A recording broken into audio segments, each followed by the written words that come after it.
వీక్షకులందరికీ నమస్కారం. 2025వ సంవత్సరంలో ఫిబ్రవరి మాసంలో ఏ విధమైనటువంటి గ్రహగతులు ఉండబోతూ ఉన్నాయి? ఎందుకంటే ఈ గ్రహ సంచారం అనేటువంటిది ఫిబ్రవరి దగ్గర నుండి చాలా కీలకంగా మారబోతూ ఉన్నది. ఉదాహరణకి కుజునికి ఉండేటువంటి వక్రగతి పూర్తయిపోతూ ఉండడం, గురునకు ఉండేటువంటి వక్రగతి పూర్తయిపోతూ ఉండడం, అలాగే గ్రహాల్లో ప్రత్యేకమైనటువంటి మార్పులు ఇవన్నీ వెరసి ద్వాదశ రాశుల పైన పూర్తిగా ప్రభావాన్ని చూపబోతూ ఉన్నాయి. ఉదాహరణకి ఈ మాసంలో ఉండేటువంటి గ్రహస్థితిని గమనిస్తే ఫిబ్రవరి నెల 4వ తారీఖు రాత్రి అంటే 5 వచ్చేస్తుంది.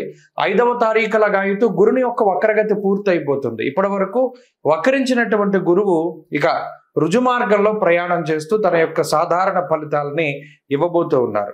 ఇక కుజుడు ఇప్పటి వరకు వక్రించి ఉన్నటువంటి కుజుడు ఈ 25వ తారీఖు తోటి ఫిబ్రవరి నెలలోనే తన యొక్క వక్రగతిని పూర్తి చేసుకుని తిరిగి మరలా తన యొక్క రుజు మార్గంలో ఆయన ప్రయాణించబోతూ ఉన్నారు. అలాగే రవి మకర రాశిలో సంచారం చేస్తారు 13వ తారీఖు వరకును.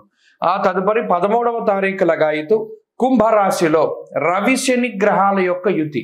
ఇది కూడా చాలా ఇంపార్టెంట్. అంటే జ్యోతిష పరిభాషలో గురు శనుల యొక్క యుతి, శని కుజుల యొక్క సమసప్తక స్థితి, రవిశనుల సమసప్తక స్థితి, రవిశనుల యొక్క యుతి. ఎందుకంటే ఆ గ్రహం అస్తంగత్వం అయ్యేటువంటి విధానం ఇవంతా కూడా ఈ కొంత ప్రభావాన్ని చూపెడుతూ ఉంటుంది. ఇప్పటి వరకు రవిశనులు కలిసిందిలా సంవత్సర కాలం తర్వాత మరలా ఇప్పుడే రవిశనులు కలిసి ప్రయాణం చేయబోతూ ఉన్నారు. కాబట్టి శుక్రుడు రాహువు కలిసి మీనరాశి యందు ఉండబోతూ ఉన్నారు. ఇలా ఉన్నప్పుడు ఈ ఫిబ్రవరి మాసంలో ద్వాదశ రాశులకు ఏ విధమైన ఫలితాలు కలగబోతాయో మనం తెలుసుకుందాం. ముఖ్యంగా ఈ మాసం అంతా కూడా దేని మీద ఆధారపడింది అంటే గురుడిచ్చేటువంటి ఫలితాల మీదే ఆధారపడి ఉంటుంది. తప్పితే రవిశనుల యొక్క యుతి జరిగినప్పుడు అనగా 13వ తారీఖు దాటిన తర్వాత కూడా ఎక్కువ విషయాలు ప్రభావితం అవుతూ ఉంటాయి. కాబట్టి ఈ విషయాలను నిశ్చితంగా పరిశీలన చేద్దాం. అందులో భాగంగా ద్వాదశ రాశుల యొక్క ఫలితాలని మనం చూద్దాం. తులారాశి వారికి 2025 ఫిబ్రవరి మాసంలో ఏ గ్రహాలు అనుకూలంగా ఉన్నాయి చూసుకుంటే, ప్రత్యేకించి ఈ గురు కుజుల యొక్క స్థితి అంటే గురువు వక్రగతి వదిలిపెట్టడం, కుజుడు వక్రగతి వదిలిపెట్టడం లేదా కుజుని యొక్క స్థితి వల్ల కలిగే ప్రయోజనం ఏమీ లేదు. ఇంకా రవి యొక్క మార్పు ద్వారా అలాగే శనేశ్వరుని యొక్క స్థితి ద్వారా కూడా అంత కలిసి వచ్చే విషయాలు ఏమీ లేవు. ఇంకా అర్ధాష్టమ రవి యొక్క దోషం పోయి పంచమ రవి యొక్క స్థితి అదేమంత అనుకూలమైనది కాదు. షష్ఠ స్థానమందు రాహు శుక్రులు ఉన్నారు. శుక్రుడి వల్ల కూడా భృగు షట్కము అనేటువంటి దోషమే వస్తుంది, కానీ శుక్రుడి వల్ల ఉపయోగత లేదు. అంటే ఈ మాసంలో ప్రత్యేకించి అనుకూలించే గ్రహాలు రెండే ఈ రాశి వారికి. ఒకటి బుధుడు పంచమ స్థానంలో ఉన్నటువంటి ఆయన, తర్వాత రాహు. ప్రత్యేకించి ఈ రెండు గ్రహాల వల్ల కూడా 20% ఫలితాలు శుభ ఫలితాలు మనం ఎక్స్పెక్ట్ చేయొచ్చు. ప్రత్యేకించి రాహు వల్ల వచ్చేటువంటి ఫలితం అలాగే బుధుని వల్ల వచ్చేటువంటి ఫలితం ఒక 20 నుండి 30% వరకు శుభ ఫలితాలని మనం ఆశించవచ్చు. అంటే పాస్ మార్క్ రాలా. ఎందుకు రాలేదండి అంటే గురుడు వక్రత్యాగాన్ని చేశారు. అందువల్ల గురుడు మార్పు జరగకపోయినా వక్రత్యాగం వల్ల ఏమవుతుంది, సప్తమ స్థాన స్థితి ఫలితం లేదు, అష్టమంలోకి వెళ్ళిపోయిన తాలూకు ఫలితమే ఉన్నది. అందువల్ల ప్రధానమైన మార్పు అది. ఇక రాహువు బుధుల యొక్క ఫలితాన్ని మీద మాత్రమే ఆధారపడి వెళ్ళాలి. కాబట్టి ఇది కొంత మిశ్రమమైనటువంటి మాసంగానే తులారాశి వారికి చెప్పచ్చు. అంటే జనవరిలో డిసెంబర్లో ఉన్నంత వెసులుబాటు ఫిబ్రవరిలో ఉండదు. ఫిబ్రవరిలో కొద్దిగా వర్క్ టెన్షన్ ఉంటుంది, వర్క్ ప్రెషర్ ఉంటుంది. అలాగే చాలా కీలకంగా మీరు వ్యవహరించవలసినటువంటిది ఏంటి అంటే చోర అగ్ని నృపభీతిశ్చ. ఫిబ్రవరి నెలలో దొంగల భయం ఎక్కువగా ఉంటుంది. తులారాశి వారు యజమానులుగా ఉన్నటువంటి ప్రతి గృహాన్ని లేదా ప్రతి సంస్థని దొంగల బారి నుండి చాలా జాగ్రత్తగా కాపాడుకోవాలి. ఇది చాలా కీలకమైనటువంటి విషయం. గతంలో కూడా చెప్పారు. నిన్న నన్ను విజయవాడలో కలిసిన ఆయన అదే అన్నారు. ఏమంటే మీరు ఎలా దొంగల వల్ల భయం అన్నారు, మా ఇంట్లో అంతా దొంగలు దోచుకుపోయారండి. అయితే ఇది మనం సూచన చేయగలుగుతాం.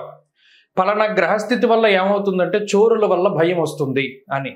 కాబట్టి దానివల్ల వచ్చేటువంటి ప్రమాదాలను నివారించుకోవడానికి మీరే ఏదో ఒక ఆలోచన చేసుకోవాలి.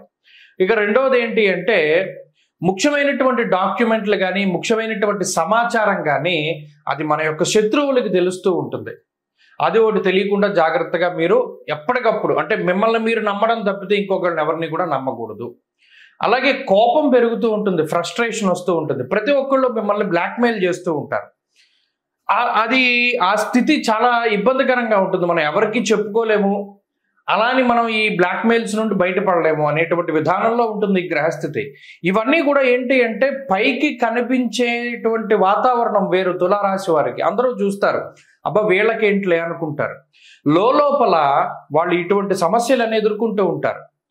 ఇప్పటివరకు మనం కష్టపడి సంపాదించింది ఎలా దాచుకోవాలి, లేదా పలానా వాడు మనల్ని బ్లాక్మెయిల్ చేస్తున్నాడు, మనం ఎలా బయటపడాలి, లేదా మనం ఒక స్త్రీ వల్ల ఒక సమస్య వచ్చింది, దాని నుండి ఎలా బయటపడాలి, తెలుసో తెలియకో గతంలో మనం ఈ పని చేసాం కదా, అది ఇప్పుడు మనకి చుట్టుకోబోతోంది, ఇది ఎలా బయటపడాలి, ఇలా అనేక రకాలైనటువంటి సందిగ్ధతలు ఉంటాయి.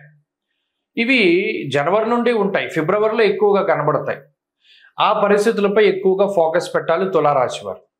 అలాగే తులారాశి వారికి ఈ మాసంలో ఏమవుతుంది అంటే, ప్రత్యేకించి పంచమంలో రవి ఉన్నప్పుడు వచ్చే ఆలోచనలు కూడా రావు. రవిశనులు ఎప్పుడైతే కలిసి ఉంటారో మీకు వచ్చే ప్రతి ఆలోచన 1-2 సార్లు ఫిల్టర్ చేసుకోవాలి. ఎందుకంటే మనం పాడైపోయే ఆలోచనలే ప్రధానంగా వస్తాయి. కాబట్టి ఈ ఆలోచనల పరంపరను కూడా నిశితంగా పరిశీలన చేయాలి. ఏది పడితే ఆ నిర్ణయాలను వెంటనే అమలు చేయకూడదు. 1-2 సార్లు సెకండ్ ఒపీనియన్ అన్నది ఖచ్చితంగా ముఖ్యం. అది ఆరోగ్యంలోనైనా, ఆర్థిక వ్యవస్థలోనైనా, దేనిలోనైనా సెకండ్ ఒపీనియన్ అనేది చాలా ఇంపార్టెంట్ తులారాశి వారికి. కాబట్టి ఆ విషయాన్ని దృష్టిలో పెట్టుకోండి. ఇంకోటి ఏంటంటే బద్ధకం ఎక్కువగా ఉంటుంది ఈ నెలంతా కూడా. అదొకటి, కొంత వాయిదా పద్ధతుల ద్వారా ముందుకు వెళుతూ ఉంటారు. ఈ విషయాలన్నీ కూడా ఈ మాసంలో జరుగుతాయి. కాబట్టి ఈ గ్రహస్థితి వల్ల కొంత జాగ్రత్త పడండి. ప్రత్యేకించి సూర్యారాధనే ప్రధానంగా చేయండి. ప్రతి ఆదివారం నాడు సూర్యోపాసన చేయండి. ప్రతినిత్యము ఆదిత్య హృదయ పారాయణ చేయండి. క్రమం తప్పకుండా దక్షిణామూర్తి స్తోత్రాన్ని పారాయణ చేయడం ద్వారా కూడా తులారాశి వారికి ఈ పరిస్థితి నుండి బయటపడడానికి అవకాశం ఉంది. కుంభమేళ 2025వ సంవత్సరంలో మొదటి నెలలో వస్తూ ఉన్నటువంటి అతి పెద్ద హిందూ పండగగా మనం దీన్ని చెప్పుకోవచ్చును. కానీ చాలామంది మనలో అంటే కుంభమేళ అనగానే మనకి నాగసాధువులు కనబడతారు. అలాగే ప్రయాగ్రాజ్లో జరుగుతూ ఉన్నది, భారీ సెట్టింగులు కనబడుతూ ఉన్నాయి. నిజానికి కొన్ని కోట్ల మంది, 40 కోట్ల మందికి పైగా ఈ కుంభమేళాలో పాల్గొంటారు అని చెప్పి అధికారికంగా వినిపిస్తూ ఉన్నటువంటి మాటలు. అయితే ఇంత పెద్ద ఉత్సవానికి చాలామందికి రీజన్ తెలియదు. అంటే చాలామంది మనలో కుంభమేళానికి వెళ్తున్నాం, మేము స్నానం చేద్దాం అనుకుంటున్నాము, ప్రయాగలో స్నానం చేస్తాము, దాని తర్వాత గయ వెళతాము, దాని తర్వాత కాశీ వెళ్తాము, ఇవన్నీ చెప్తారు. నిజానికి అసలు మనం చేస్తూ ఉన్నటువంటి దానికి పారమార్థికం ఏమిటి అంటే, కుంభమేళ అంటే ఏమిటి, మనం అక్కడికి ఎందుకు వెళ్ళాలి, దానిలో ఎందుకు స్నానం చేయాలి. ముఖ్యంగా పేరు చూస్తే కుంభమేళ, ఇది హిందూ పదం. కుంభ అంటే మనం రాసుల్లో కూడా కుంభరాశి మనకి కనబడుతూ ఉంటుంది. ఒక పురుషుడు ఒక కుండని పట్టుకుని నుంచుని ఉంటాడు, అది కుంభరాశిగా ప్రతీతి. అలాగే మేళ అంటే కలయిక. నిజానికి కుంభమేళ అనే పేరు ఎక్కడి నుండి వచ్చిందంటే, కుండలో ఉన్నటువంటి తేనె, అంటే దీన్ని ముఖ్యంగా అమృతం కింద చెప్తారు. దేవతలు, రాక్షసులు 12 సంవత్సరాల పాటు మందర పర్వతాన్ని ఆధారంగా చేసుకుని పరమేశ్వరుడైనటువంటి మహానుభావుడు శ్రీ మహావిష్ణువు ఆయన కూర్మావతారంలో కింద ఆ పర్వతం కింద ఉండగా వీళ్ళు కవ్వం కింద చేసుకుని ఈ దేవతలు, రాక్షసులందరూ కూడా అమృతం కోసం ఈ పర్వతాన్ని జిలుకుతారు. అదంతా కూడా మనకి తెలిసినటువంటి విషయమే. అయితే ఇలా 12 సంవత్సరాలు ఈ పర్వతాన్ని అంటే ఆ క్షీరసాగరాన్ని మధించిన తర్వాత 12 సంవత్సరాల తర్వాత మనకి అమృతం వస్తుంది.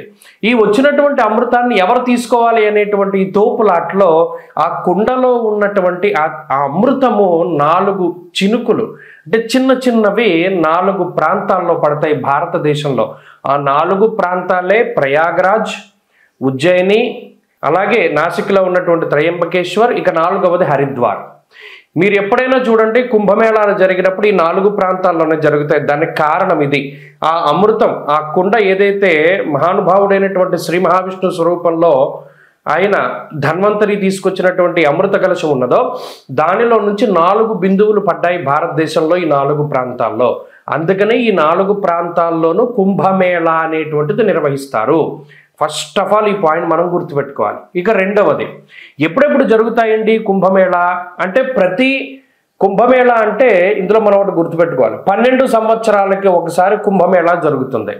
అయితే ఇది ఎలా జరుగుతుంది, కాల నిర్ణయం 12 సంవత్సరాలు. ఇప్పుడు మనం గురుని బట్టే మనం పుష్కరాలు వస్తూ ఉన్నాయి.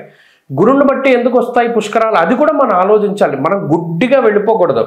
ఓకే గురుని బట్టి పుష్కరాలు వస్తాయి అంటే ఎందుకు వస్తాయి, ఇక్కడ దేవగురుడైనటువంటి బృహస్పతికి సంబంధించినటువంటి మానము ఒకటి ఉన్నది, అంటే కొలత.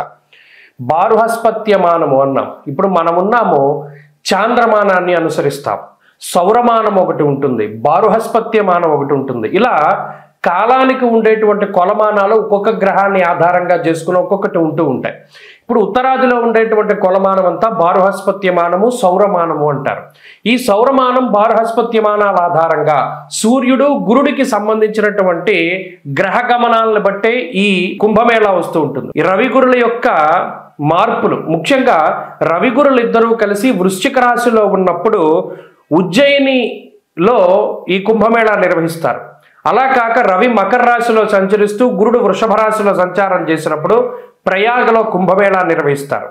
అలాగే రవి మేషరాశి యందు, గురుడు కుంభరాశిలో ఉండగా హరిద్వార్లో కుంభమేళా నిర్వహిస్తారు. అలాగే రవి గురులు ఇద్దరు కూడా సింహరాశిలో సంచారం చేస్తూ ఉన్నప్పుడు ఆ సమయంలో నాసిక్లో ఉన్నటువంటి త్రయంబకేశ్వర్లో మనకి కుంభమేళా నిర్వహిస్తారు. కాబట్టి ఎప్పుడు పడితే అప్పుడు రావు. ఇందులో 12 సంవత్సరాలకి ఒకసారి కుంభమేళా వస్తుంది. 12 కుంభమేళాలు పూర్తయితే దాన్ని ఒక మహాకుంభమేళా అన్నారు. అంటే ఈ లెక్కన మహాకుంభమేళా ఎప్పుడు వస్తుంది? 12లో 144 సంవత్సరాలకి ఒక్కసారి మాత్రమే మహాకుంభమేళా వస్తుంది. ఈ కుంభమేళా వచ్చింది అంటే ఈ 45 రోజుల పాటు సిద్ధులు, యోగులు, మునులు, ఋషులు, కంటికి కనబడనటువంటి శరీరాలతో తిరుగుతూ ఉండేటువంటి వారు, తేజస్వరూపులు, దేవతలు, యక్షులు, కిన్నెరలు, కింపురుషులు, గంధర్వులు ఎవరైతే ఉన్నారో వారందరూ కూడా ఈ కుంభమేళాలో స్నానం ఆచరిస్తారు. అందుకనే దానికి అంతటి ప్రాధాన్యత. మరి ఇంతమంది మహానుభావులు స్నానం చేస్తూ ఉంటే అందులో కూడా మనం ఆ సమయంలో స్నానం చేయడం ద్వారా ఈ శరీరాన్ని అంటిపెట్టుకున్నటువంటి పాపరాశి అంతా దగ్ధమైపోతుంది అన్నాడు. ఇంకా అంతకు మించి మానవ జన్మకి కావాల్సింది ఏముంది? ఆ స్నానం ద్వారా కుంభమేళాలో ఈ శరీరాన్ని భగవంతుడిచ్చినందుకు, ఈ శరీరంతోనే కాకుండా గత జన్మల్లో చేసినటువంటి సంచిత ఆగామి ప్రారబ్ధ కర్మలన్నింటినీ కూడా పోగొట్టుకోవడానికి ఇదొక అద్భుతమైనటువంటి అవకాశం. స్వస్తి.